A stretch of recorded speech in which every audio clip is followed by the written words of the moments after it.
Karibu ndugu kutufata tena kwenye shene yetu ya mahubiri na mafundisho kwa neno la Mungu. Tunashukuru Mungu wetu kwa kutupatia tena neema ya kuweza kukaa kwenye video hii ili tena tuweze kugawa neno la Mungu kupitia video hii. Anayekuwa mbele yenu ni Mama Adelestine. Na somo letu ambalo tutakalozungumzia leo linazungumzia juu ya zawadi za Roho Mtakatifu ndani ya waamini. Na tutalipata katika kitabu cha Wakorintho wa kwanza sura 12, tutasoma mstari wa 4 mpaka mstari wa 12. Basi nitakuwa na usomi. Wakorintho wa kwanza sura yake ya 12 mstari wa 4 na mpaka 12. Basi pana tofauti za karama, bali Roho ni yeye yule. Tena pana tofauti za huduma, na Bwana ni yeye yule. Kisha pana tofauti za kutenda kazi, bali Mungu ni yeye yule azitendaye kazi zote katika wote. Lakini kila mmoja hupewa ufunuo wa Roho kwa kufaidiana. Maana mtu mmoja kwa Roho apewa neno la hekima, na mwingine neno la maarifa apendavyo Roho yeye yule. Mwingine imani katika Roho yeye yule, na mwingine karama za kuponya katika Roho yule mmoja. Na mwingine matendo ya miujiza, na mwingine unabii, na mwingine kupambanua roho, mwingine aina za lugha, na mwingine tafsiri za lugha. Lakini kazi hizi zote huzitenda Roho huyo mmoja yeye yule, akimgawia kila mtu peke yake kama apendavyo yeye. Maana kama vile mwili ni mmoja, nao una viungo vingi, na viungo vyote vya mwili ule navyo ni vingi, ni mwili mmoja, vivyo hivyo na Kristo. Asante sana kwa usomi. Tunamshukuru Mungu, ni neno la Bwana ambalo tumelisoma. Ndani ya video hii tunapenda kueleza juu ya zawadi za Roho Mtakatifu ndani ya waamini. Tutaonesha zile zawadi ni gani na namna zinavyotumika na kwa nini hizo zawadi. Basi zawadi ni nini? Zawadi ni kitu unachopewa bila kuomba au bila kutarajia. Ni kitu ambacho hakina malipo au hakina kurudisha. Ni kusema zawadi ni kitu ambacho unakipewa kwa bure. Hasa zawadi za Roho Mtakatifu ni kwamba tumepewa zawadi hizi, ni neema kutoka Roho Mtakatifu. Anapatia watu walioamini Yesu Kristo ili waweze kumtumikia Mungu. Ni uwezo ndani ya muamini unaotokana na huyu Roho Mtakatifu, na hii uwezo unafanya kazi ndani ya muamini. Hii ndizo zawadi ya Roho Mtakatifu. Hii ndiyo maana ya zawadi ya Roho Mtakatifu. Sasa hizo zawadi ni gani? Hizo zawadi za Roho Mtakatifu ni gani? Zawadi za Roho Mtakatifu tumezipata pale kwenye kitabu cha Wakorintho wa kwanza, na neno la Mungu lituambia kwamba Roho Mtakatifu anagawanya kwa wamoja. Zawadi ya kwanza ilisema anagawa neno la hekima kwa wamoja. Neno la hekima maana yake nini? Hekima kwa namna nyingine wanaita kwamba ni akili. Hekima ni akili inayomwezesha mtu kufikiri au kuweza kutoa uamuzi unaofaa. Roho Mtakatifu anapana hii zawadi ili iweze kusaidia kanisa la Kristo liwe na hekima kwa kusema na kwa kutenda.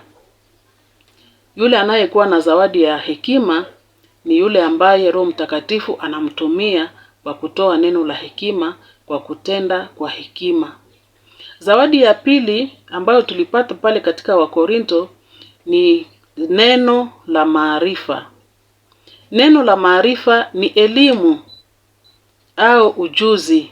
Hata kwa Swahili ingine nasema maarifa ni kujua. Ni ujuzi ambao mtu anakuwa nao kwa kutenda kazi. Roho Mtakatifu anagawa kujua kwa wale ambao walioamini. Anatoa kwa wamoja hii zawadi ya kujua au kukua na ujuzi wa kutenda kazi. Zawadi ya tatu ni zawadi ya imani. Imani ni nini? Imani ni wakati mtu anaamini na kutarajia mambo yasiyoonekana bado. Unasadiki mambo ambayo haujaona bado. Hii ndiyo imani. Tunaamini ya kwamba Mungu yuko. Tunaamini ya kwamba Mungu aliumba mbingu na dunia kufuatana na ile ambayo maandiko inasema, na sisi tunaiamini. Hatukukuwa pale wakati Mungu aliumba dunia, lakini tumeamini ya kwamba Mungu yuko na ni yeye aliyetuumba. Zawadi ya 4 ni zawadi ya kuponya. Wengine Roho Mtakatifu anawapa zawadi ya kuponesha wagonjwa. Hii zawadi hata mitume wa zamani kama vile Paulo alikuwa na hii zawadi ya kuponyesha wagonjwa. Roho Mtakatifu ni yeye anayeipana ndani ya muamini. Zawadi ya 5 ni zawadi ya kutenda miujiza. Au mtu anatenda matendo ya uwezo. Ni kufanya kitu cha mshangao, kitu ambacho kisicho cha kawaida. Unafanya kitu cha ajabu. Hiyo ndiyo kufanya miujiza. Na Roho Mtakatifu anatoa kwa wamoja hii zawadi ya kufanya miujiza. Zawadi ya 6 ni zawadi ya unabii. Nabii ni mjumbe ambaye Mungu anatumia ili awatolee watu ujumbe. Na huu ujumbe ni ule ambao utatimilika.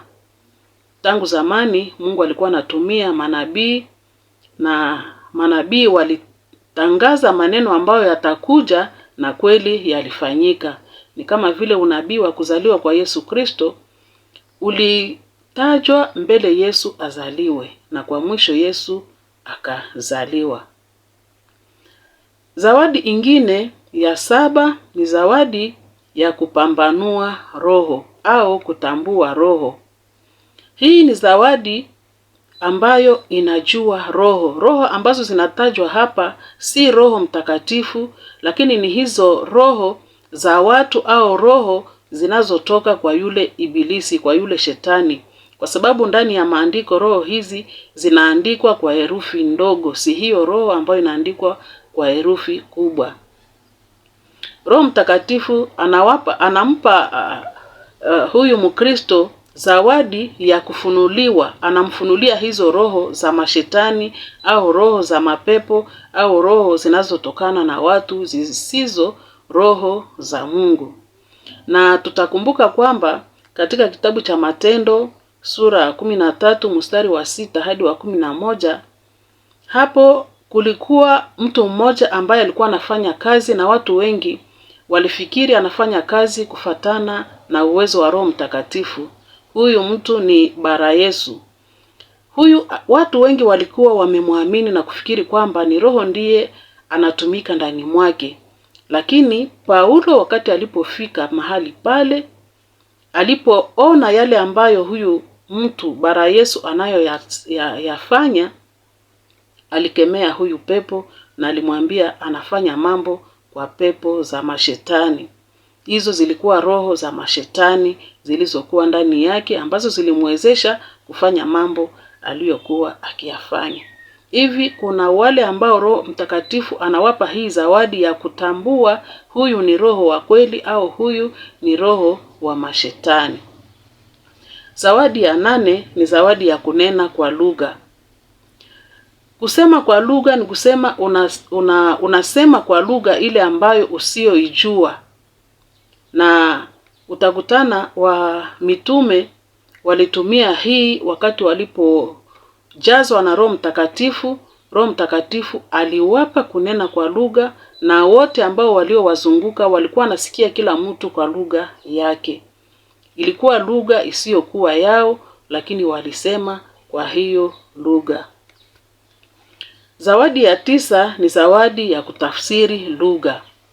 Kama mmoja Roho Mtakatifu amempa roho ya kusema kwa lugha, kwa mwingine Roho Mtakatifu anampa zawadi ya kuweza kutafsiri hiyo lugha ambayo imetoka kwa Roho Mtakatifu. Ni kusema anaeleza maneno ambayo ilitolewa kwa hiyo lugha ili kuifasiria wale ambao wasiosikia hiyo lugha ambayo imesemwa. Hizo ndizo karama ama zawadi zilizotajwa hapa kwa kitabu cha Wakorinto. Lakini pia katika kitabu cha Waroma sura 12 tangu mstari wa 6 au mpaka wa 8, hapa mtume Paulo pia anaongeza zingine zawadi za Roho Mtakatifu. Na zawadi ambayo alisema pale, alisema juu ya zawadi ya utumishi, na hii ni zawadi ya 10. Utumishi ni kuweza kufanya kazi kufatana na kanuni zilizowekwa. Watu wanaweza kuwa watumishi na wanafanya kazi, lakini kunakuwa yule mtumishi ambaye atafanya kazi na watu watasema kabisa hii utumishi ni zawadi yake, kwa sababu aliipewa na Roho Mtakatifu na anatenda kazi kufatana na gisi kanuni inavyoombwa. Ingine zawadi ya Roho Mtakatifu ambayo inakuwa katika Warumi ni zawadi ya kufundisha. Zawadi ya kufundisha ni kwamba mtu anakuwa mwalimu, anaelimusha watu, anaelimusha wanafunzi, na hao wanafunzi wanafikia kabisa kuelewa na wanasema kabisa huyu ana zawadi ya kufundisha. Watu wanaweza kufundisha ni kawaida, lakini kuna yule ambaye itakuwa kabisa zawadi yake ya kuweza kufundisha, na hii zawadi itakuwa ambayo ilitoka kwa Roho Mtakatifu. Zawadi ya 12 ni zawadi ya kuonya. Kuonya ni nini? Kuonya ni kurekebisha watu waache njia mbaya.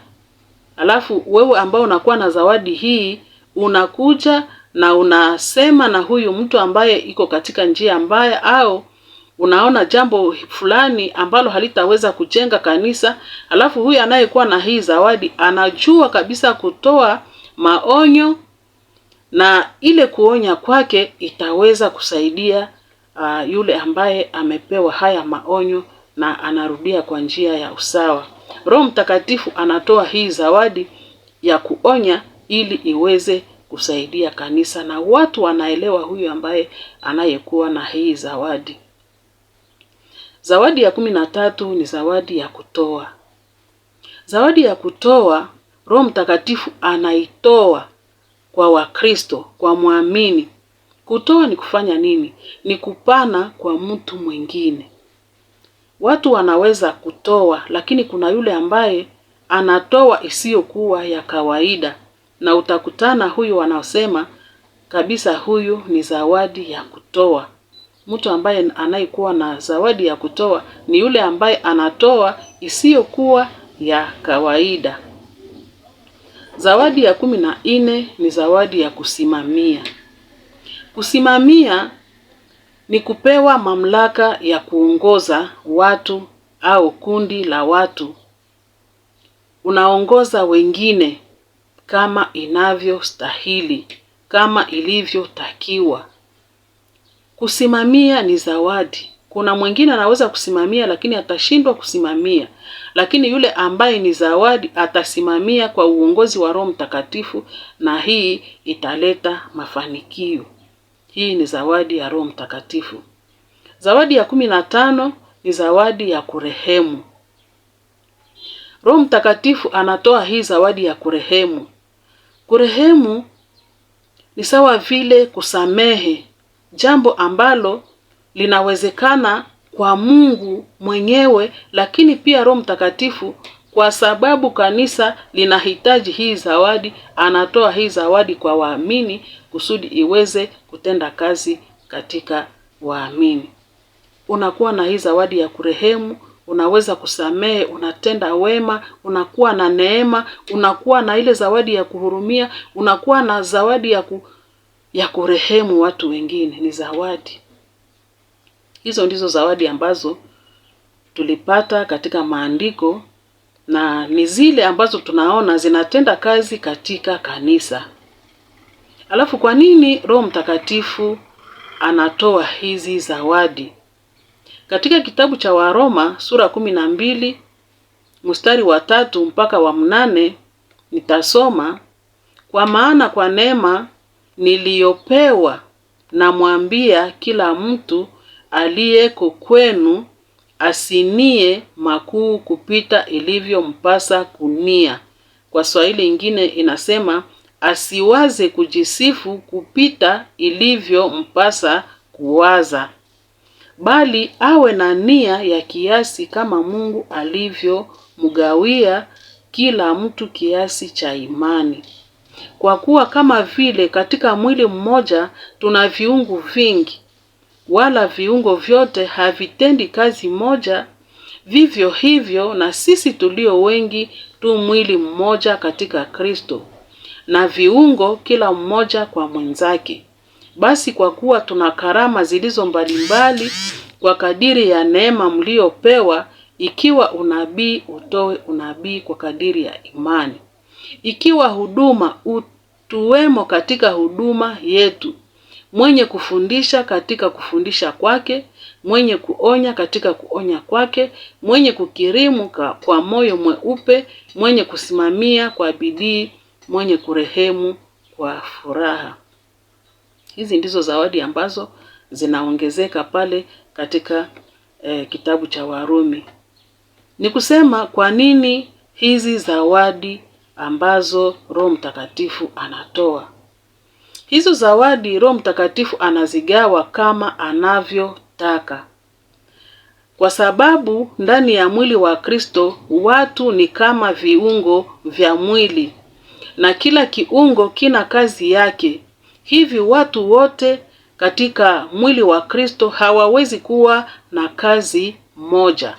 Ndiyo maana Roho Mtakatifu anagawa hizo zawadi mbalimbali, kwa sababu kila mtu, watu wote hawawezi kuwa na kazi moja. Hakuna yule anayejichagulia kazi au zawadi yake ama karama yake. Inataka kusema, ikiwa unaweza kuwa unaomba kila siku ukijiombea kwamba Mungu akupe karama fulani au zawadi fulani, unachoka bure. Mungu anagawa zawadi kufatana na gisi yeye mwenyewe anataka. Anakujua wewe gisi ulivyo, na gisi ulivyo ndivyo atakupa zawadi kama umekwisha kumwamini. Kuna wengine katika makanisa wanagombana hata na zawadi za wengine. Wanafikiri wao wengine wamekuwa na zawadi nzuri. Usigombane na zawadi ya mwingine, sababu amepewa zawadi kufatana na gisi Mungu alivyomgawia. Hakuna mtu anajichagulia zawadi. Ujue gisi kama unajitaka kujichagulia zawadi hii, haitatokana na Roho Mtakatifu. Itakuwa zawadi ambayo itatokana na wewe mwenyewe, na hapa utakuwa umenaswa na ile hila za shetani, sababu shetani ni mwenye hila na anaweza kuwa amekuingiza katika mtego wake na umenaswa wakati unataka kujichagulia zawadi ambayo wewe mwenyewe unayotaka. Watu wengi wanataka waonekane kazi wanazozifanya au zawadi wanazo waonekane. Hii kutumia zawadi za Roho Mtakatifu ni kwa uwezo wa Roho Mtakatifu. Si kwako wewe mwenyewe ndiyo unaweza kutumia hivi. Ya pili tutasema ya kwamba kwa nini zawadi za Roho Mtakatifu? Zawadi zimepewa kwa watu kufatana na uwezo wao, au kufatana na neema ambayo mtu amepata machoni mwa Mungu kadiri ya imani. Mungu anatujua kuliko gisi sisi tunavyozijua. Alafu anapana zawadi kufatana na gisi anajua uwezo wako wewe Mkristo, kusudi kufatana na gisi anajua uwezo wangu mimi Mkristo. Ni uwezo wa mtu ndio unaacha Roho Mtakatifu anampatia zawadi. Hiyo ni sababu ya pili. Sababu ya tatu, zawadi hizi zinafanya kazi ili mwili wa Kristo ujengwe. Mwili wa Kristo hauwezi kujengwa kama zawadi hizi haziko. Ni kama vile mkono una kazi yake na vile mguu una kazi yake, na vyote vinafanya kazi ni kwa faida ya mwili. Kama mkono una kazi ya kukulisha, ya kukamata chakula na kukitia kwenye kinywa, mguu una kazi ya kutembeza mwili. Na kila kiungo kinapofanya kazi yake, ndipo sasa mwili unapata kujengwa. Jambo la 4 ambalo linaacha Roho Mtakatifu anagawa zawadi ni sababu zawadi kwanza hizi tujue ya kwamba hakuna zawadi kubwa au ndogo. Mbele ya macho ya Mungu zawadi zote ziko sawa sawa, na zawadi zote zina usamani wake. Kwa hivi usizarau zawadi yako, usizarau utumishi ule ambao Mungu alikupatia. Usiwaze zawadi yako ni kwa faida yako, lakini zawadi yako ni kwa utumishi wa Bwana wetu Yesu Kristo.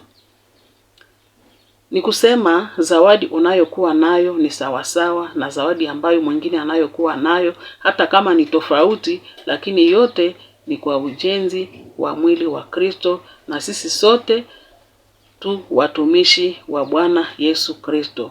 Iliyo ya muhimu ni kutumia ile zawadi kufatana na gisi vile Mungu anavyotaka. Na sifa si zako wewe ambaye unayetumia hii zawadi, lakini sifa ni zake yeye ambaye alikupatia hii zawadi ili uitumie. Mkristo ambaye anafikiri zawadi yake ni ndogo, huyu tunaweza kufikiri Mkristo huyu ana zawadi ndogo, lakini labda huyu ni yeye ataleta watu wengi kwa Kristo. Na tunaweza kufikiri huyu ndiye ana zawadi kubwa, lakini labda hafanye kazi kubwa ya kuleta watu kwa Kristo. Kazi ya kuleta watu kwa Kristo, Mungu ndiye anajua namna vile zawadi zetu zinavyotumia. Kwa kumaliza, tumesema juu ya zawadi mbalimbali za Roho Mtakatifu anazogawa kwa waamini. Yule ambaye hajaamini Yesu Kristo hawezi kupata hizo zawadi. Kwa hivi kila muamini ana zawadi yake. Ujiulize zawadi yako ni gani na unaitumia namna gani hiyo zawadi yako. Umepewa hii zawadi ili uitumie na iwe kwa mafaa ya mwili wa Kristo. Hakuna zawadi kubwa au ndogo, na hakuna kujiombea zawadi fulani. Hakuna kujiombea zawadi fulani, inatolewa kufatana na gisi Roho Mtakatifu anavyotaka yeye mwenyewe. Tutumie zawadi zetu kwa ajili ya kujenga mwili wa Kristo.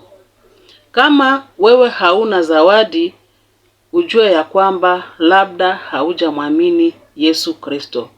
Na kwako wewe ambaye haujapokea Kristo, basi ni wakati mzuri ya kupokea Yesu Kristo. Umpokee huyu Yesu Kristo, atawale maisha yako na akuweke kwa utumishi wake. Anapokuweka kwa utumishi wake, atakupa zawadi ile ambayo inafaa kwake ili uweze kumtumikia. Basi asante kwa kutufata kwenye video yetu. Tunawashukuru sana kutusikiliza na kutufata kwa makini. Tunaomba Mungu aweze kuwabariki. Kwa Wakristo wote tuendelee kutumikia Mungu na kutumikisha zawadi mbalimbali ambazo tulipewa na Roho Mtakatifu. Tuzitumie kwa ajili ya kujenga mwili wa Kristo. Kwa wote ambao hawajaamini, karibu kuweza kuamini Yesu Kristo. Angali anaita mpaka leo, kujeni kwangu ninyi wote mnaosumbuka na kulemewa na mizigo yenu, nami nitawapumzisha. Asante.